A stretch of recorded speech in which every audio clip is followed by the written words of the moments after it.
अपनी प्रतिदिन की अत्यधिक व्यस्तताओं के बावजूद हम सबके साथ देर रात तक बैठकर माननीय प्रधानमंत्री जी ने हम सभी का मार्गदर्शन किया है। संकल्प पत्र समिति के पास 3 माध्यमों से सुझाव आए। पहला, रथ के माध्यम से सुझाव हमारे पास आए।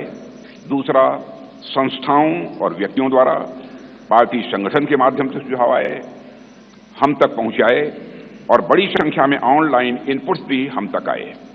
4 लाख सुझाव नमो ऐप के माध्यम से भी आए। करीब 10 लाख सुझाव वीडियो के माध्यम से आए। ऐसे करीब 15 लाख से अधिक सुझाव समिति के पास आए हैं, जिनकी स्क्रीनिंग करके हमने उनकी समरी तैयार की है।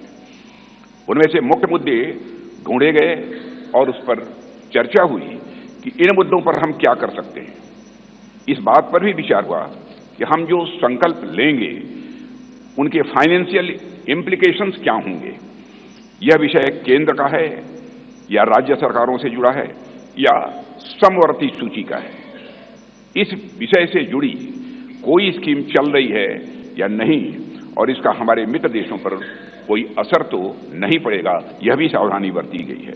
सभी बातों पर बहुत ही गंभीरतापूर्वक विचार हुआ है।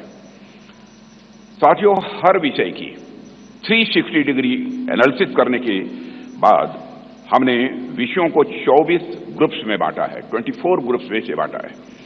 इनमें से 10 सोशल ग्रुप्स बनाए गए, जिनमें गरीब, युवा, मध्यम वर्ग, नारी शक्ति, किसान, श्रम शक्ति, मछुआरे, एसएमईज, विश्वकर्मा, स्मॉल ट्रेडर, वंचित वर्ग, सीनियर सिटीजन एवं सबका साथ सबका विकास, जिसमें समाज के अन्य पिछड़े व कमजोर वर्ग शामिल हैं।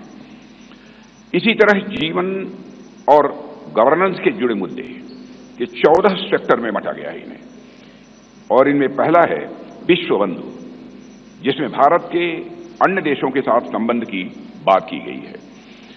फिर है सुरक्षित भारत, जिसमें भारत की आंतरिक और बाह्य सुरक्षा का विषय है। तीसरा है समृद्ध भारत। चौथा है ग्लोबल मैन्युफैक्चरिंग हब। 5वां वर्ल्ड क्लास इंफ्रास्ट्रक्चर। 6ठा ईज ऑफ लिविंग। 7वां विरासत का विकास। 8वां है गुड गवर्नेंस यानी सुशासन। 9वां है स्वस्थ भारत। 10वां गुणवत्तापूर्ण शिक्षा। 11वां है खेल का विकास। 12वां है सभी क्षेत्रों का संतुलित विकास करना। 13वां है इनोवेशन एंड टेक्नोलॉजी और 14वां है सस्टेनेबल इंडिया, जहां पर्यावरण से जुड़ी हुई बातें हैं। हमारे संकल्प पत्र का हर संकल्प मोदी की गारंटी से युक्त है। मित्रों, आज भारतीय राजनीति में मोदी की गारंटी 24 कैरेट सोने जितनी खरी मानी जाती है। इसलिए मुझे कहने में रंच मात्र भी संकोच नहीं है कि हमारा संकल्प पत्र भारत ही नहीं, दुनिया के राजनीतिक दलों के मैनिफेस्टो के लिए एक गोल्ड स्टैंडर्ड है।